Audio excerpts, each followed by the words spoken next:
이 모든 백성에게 줄 고기를 내가 어디서 얻으리까?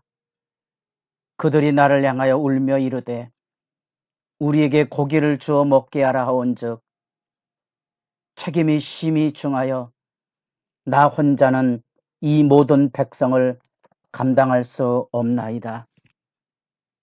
새벽을 깨우는 거룩한 기도자 여러분, 하나님의 부름의 영광 앞에 여러분을 영접하며 여러분의 기도 안에 주의 은혜로 오심이 풍성해지기를 소망합니다. 오늘은 출애굽기 18장 13절부터 27절까지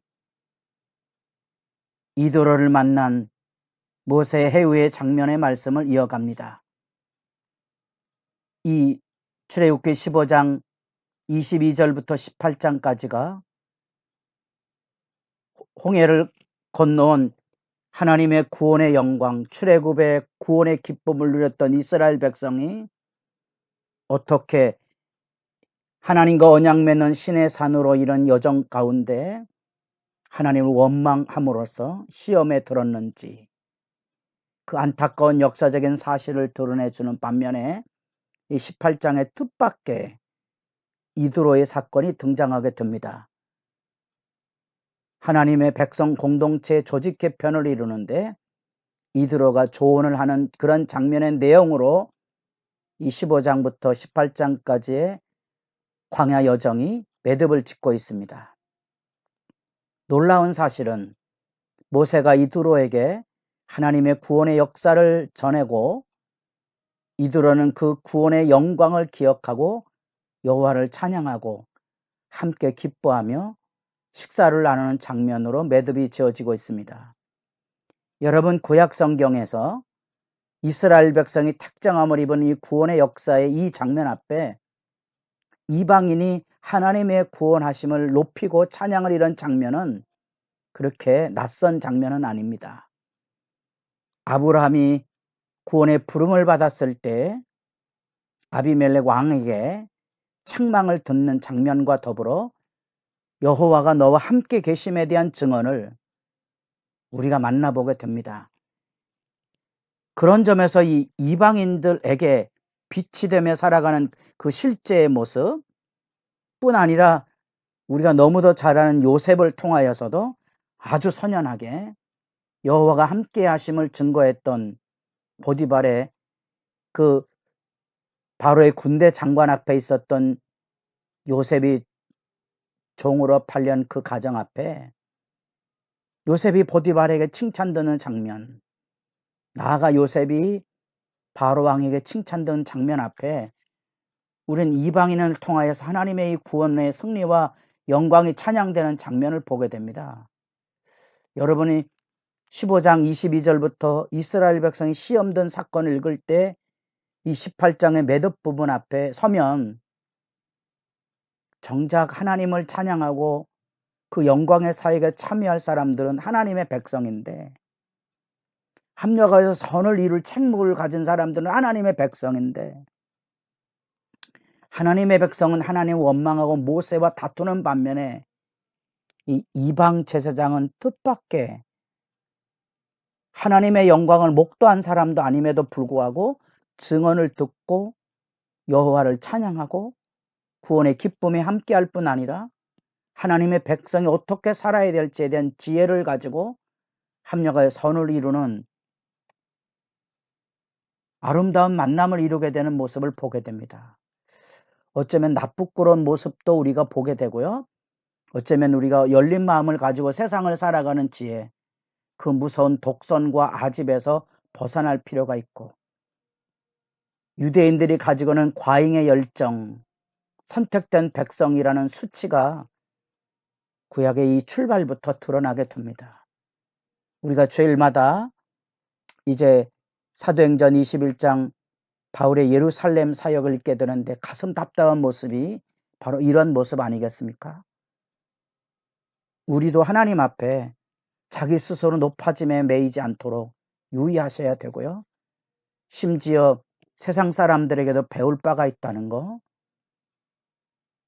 처음 믿는 사람들에게도 귀를 기울여서 그들의 지혜 앞에서도 배울 게 있다는 거, 그 겸손함, 그리고 더더구나 우리 믿음의 진실함이 어떻게 펼쳐지는지에 대한 성찰을 충분히 해볼 필요가 있습니다. 이드로의 권면을 받아서 모세가 과중한 업무 가운데 시달리고 있는 모습을 보고 이제 이드로의 권면이 들려지게 됩니다. 그 중심의 내용 중에 하나님 앞에 서라는 귀한 교훈을 가지고 이 모세에게 지혜 이야기를 해주고 있습니다.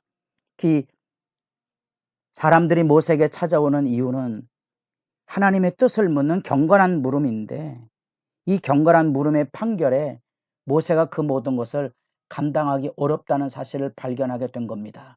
그래서 14절에 모세에게 하는 말이, 내가 이 백성에 행하는 이 일이 어찌 됨이냐, 어찌해야 내가 홀로 앉아 있고 백성은 아침부터 저녁까지 내 곁에 서 있느냐. 그 과중한 업무에 대한 얘기를 일깨우며 하는 말이, 내가 하는 것이 옳지 못하다, 내가 혼자 할 수 없을 것이다. 19절 말씀, 이제 내 말을 들으라.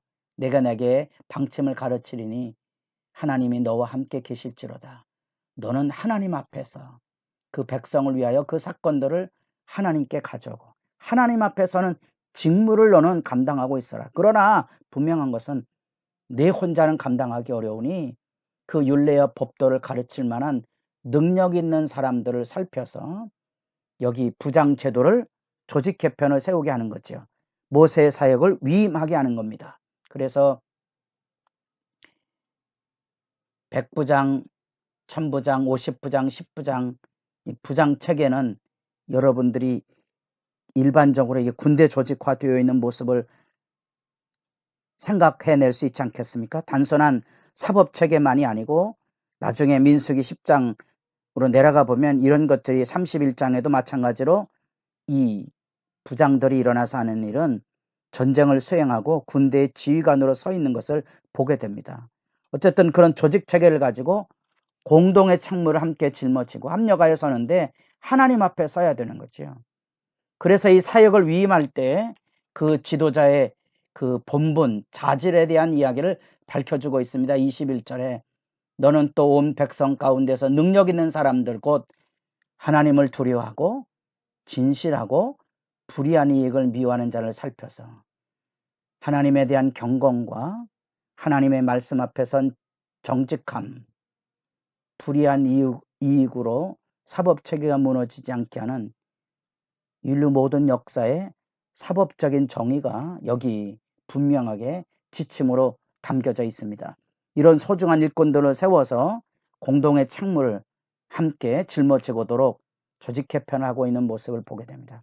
이 아름다운 하나님의 아름다운 이 질서, 구원의 은혜를 받았음에도 불구하고 모세와 으르렁거리고 다툼을 일삼는 시험에 든 이스라엘 백성들의 추한 모습과 대비하면 하나님 앞에 우리가 한없이 낮아져야 될 본분들을 생각하게 됩니다. 하나님의 백성에 대한 경건 지침이 들려지게 됩니다. 한 사람이 독점해서 과중한 일에 무너지지 않도록 서로 붙들어주고 사역이 위임되고 공동으로 그런 것들을 함께 안아줄 수 있는 아름다운 믿음의 섬김들이 필요하다는 것. 더구나 이스라엘 백성이 아닌, 구원의 영광을 직접 참여한 그 백성이 아닌 이방 제사장 이드로의 조언을 통하여 들려주는 하나님 앞에 한없이 겸손하게 하는 이 역사적인 사건. 그래서 지혜의 경청과 공감의 정신이 우리에게 필요하고, 그렇다고 해서 그 사역이 그냥 단순히 조직 체계에 대한 얘기가 아니고 하나님 앞에 서는 일. 그래서 18절 말씀, 너와 또 너와 함께한 이 백성의 필견 기력이 쇠할지니 내가 혼자 할 수 없으리라. 이제 내 말을 들으라. 하나님이 너와 함께 하실지로다. 너는 하나님 앞에 서라. 하나님의 사역인 거죠. 선한 지도력의 위임이고, 그렇기 때문에 지도자의 자질을 여기 분명히 합니다. 하나님을 두려워하고 진실하고 불의한 이익을 탐하지 않는 선한 지도력의 위임과 합력의 아름다운 질서. 하나님이 이런 아름다운 구원의 계획을 가지시고 이제 자기 백성을 언약의 산, 이제 하나님의 백성으로 공적으로 인치고 하나님이 그들과 함께 하시고자 했던 그런 하나님과 하나님의 백성의 임마누엘의 아름다운 교제와 동행을 하나님께서 구원의 경륜으로 이끌어 가십니다. 오늘의 본문 말씀 앞에서 여러분도 이런 하나님이 주시는 하나님의 백성의 아름다운 영적인 이 질서의 지혜를 기억하시고 나쁘고런 원망과 다툼의 자리에서 일어나서 지혜로운 협력과 대처의 삶으로 공동체를 함께 이루어가는 하늘 즐거움이 새롭기를 바랍니다.